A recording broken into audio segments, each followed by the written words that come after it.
IB और raw raw यानी कि रिसर्च एंड एनालिसिस विंग। ये तीनों नाम आपने कई बार सुने होंगे।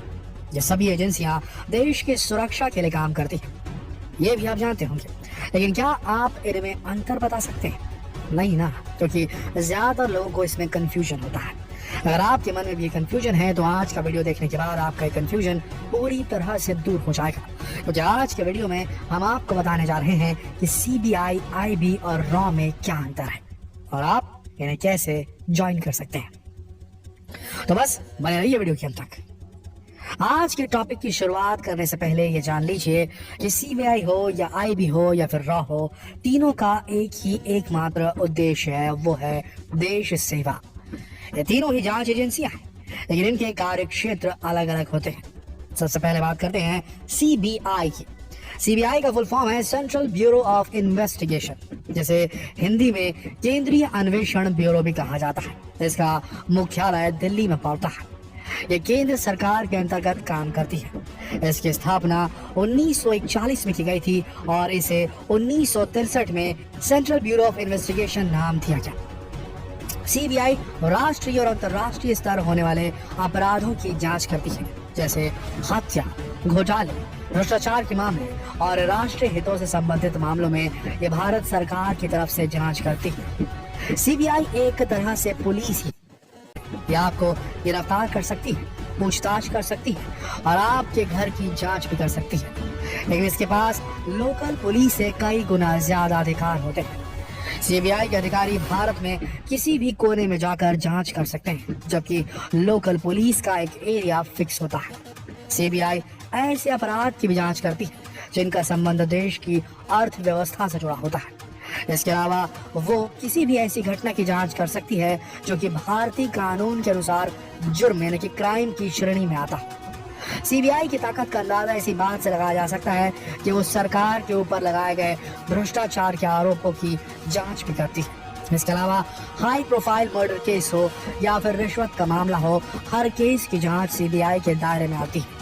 इतना ही नहीं, यह आतंकवादी घटनाओं की भी जांच करती है।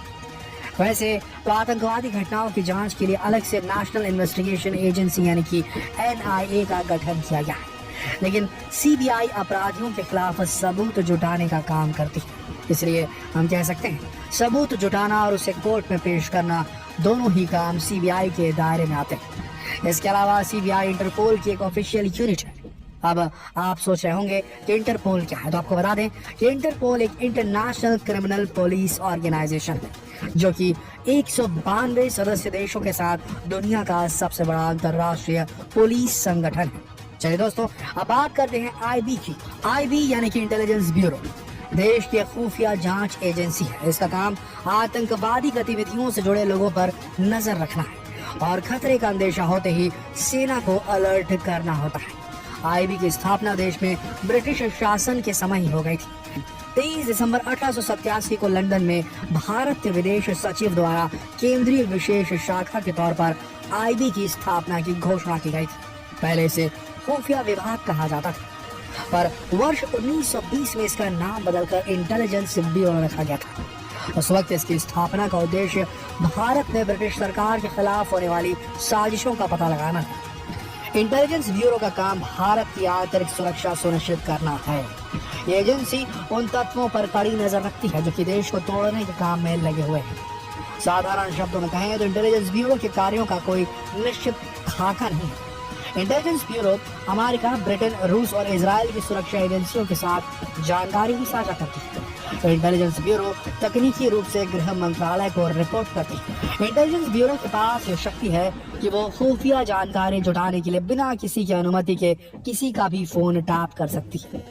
इंटेलिजेंस ब्यूरो में भारतीय पुलिस सेवा, कानूनी प्रवर्तन एजेंसियों और सेना के कर्मचारी काम करते हैं। इस प्रकार आईबी का मुख्य काम देश की आंतरिक सुरक्षा के लिए काम करना है। चलिए बात करते हैं खुफिया एजेंसी रॉ के बारे में। रॉ की स्थापना 1968 में की गई थी। इसकी स्थापना के पीछे एक बहुत बड़ा कारण था। हुआ ये कि 1968 तक आईबी ही भारत के आंतरिक और बाहरी खुफिया ऑपरेशंस को देखता था, लेकिन 1962 और 1965 में हुए युद्ध में भारत की खुफिया एजेंसियां सही जानकारी नहीं दे पाई थी। इस वजह से एक ऐसी जांच एजेंसी की जरूरत महसूस होने लगी जो कि भारत के बाहरी दुश्मनों के बारे में जानकारी जुटा सके।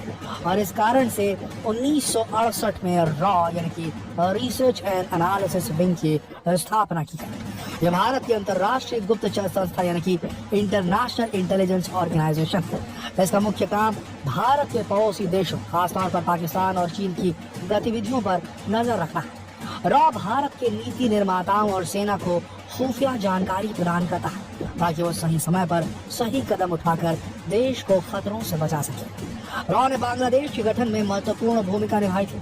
रॉ का मुख्य काम भारत के पड़ोसी देशों की हर छोटी से छोटी गतिविधि को नोटिस करना होता है, जैसे कौन सा देश किस देश के साथ क्या समझौता कर रहा है वगैरह। रॉ अपने सीक्रेट एजेंटों के माध्यम से सीक्रेट ऑपरेशन कंडक्ट करता है। अपने दुश्मन से जानकारी निकलवाने के लिए रॉ कुछ भी कर सकता है, फिर चाहे वो रिश्वत हो, मारपीट हो, साइकोलॉजिकल टेस्ट हो या दुश्मन देश की सीमा में ड्रोन भेजना। कह सकते हैं कि ये एनीथिंग फॉर द कंट्री यानी देश के लिए कुछ भी के सिद्धांत पर काम करते हैं। शुरुआत में रॉ में केवल प्रशिक्षित खुफिया अधिकारी काम करते थे, लेकिन अब सेना, पुलिस और अन्य सेवाओं के लोगों को भी इसमें शामिल किया जाने लगा। अब रॉ के पास अपना सेवा कैडर है जिसे रिसर्च एंड एनालिसिस सर्विस यानी कि RAS कहा जाता है, जो कि रॉ देश के बाहर के खतरों पर नजर रखता है। इसीलिए ये सीधे PMO यानी कि प्रधानमंत्री कार्यालय को रिपोर्ट करता है। तो दोस्तों अब आप ये तो जान ही गए होंगे कि CBI, IB और रॉ में क्या अंतर होता है, और आप में से कई लोग इन संस्थाओं में जाने के इच्छुक भी होंगे। तो चलिए आपको बता दें कि आप कैसे इन संस्थाओं को ज्वाइन कर सकते हैं। CBI में जाने के लिए आपको SSC CGL staff selection commission combined graduate level exam clear करना पड़ता है। इसके अलावा आप पुलिस विभाग से डेप्यूटेशन यानी प्रति नियुक्ति या प्रमोशन के बाद भी CBI ज्वाइन कर सकते हैं। IB और रॉ इन दोनों संस्थाओं में शामिल होने के लिए उम्मीदवार को एक कठोर परीक्षा से गुजरना पड़ता है। लिखित परीक्षा पास करने के बाद इंटरव्यू में भी पास होना पड़ता है। हर साल SSC द्वारा इंटेलिजेंस ब्यूरो में नौकरी के लिए CGPE यानी संयुक्त स्नातक प्रारंभिक परीक्षा ली जाती है। इसके अलावा किसी विषय में डिग्री होना भी जरूरी है। वहीं रॉ में काम करने के लिए आपको कम से कम एक विदेशी भाषा जरूर आनी चाहिए। दोस्तों इन संस्थाओं को ज्वाइन करने के लिए इन सबसे ज्यादा जरूरी एक और क्वालिफिकेशन है, और वो है देशभक्ति का जज्बा, देश के लिए जान देने की तमन्ना, क्योंकि यहाँ हर कदम पर खतरा होता है।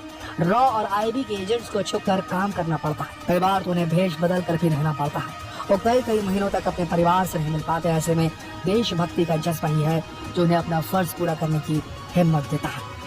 तो दोस्तों अगर आप देश को सबसे ऊपर मानते हैं तो एक बार जय हिंद जरूर कमेंट कर दीजिए और वीडियो को शेयर भी कर दीजिए ताकि ज्यादा से ज्यादा लोग इन एजेंसियों के बीच अंतर को जान पाए। वीडियो को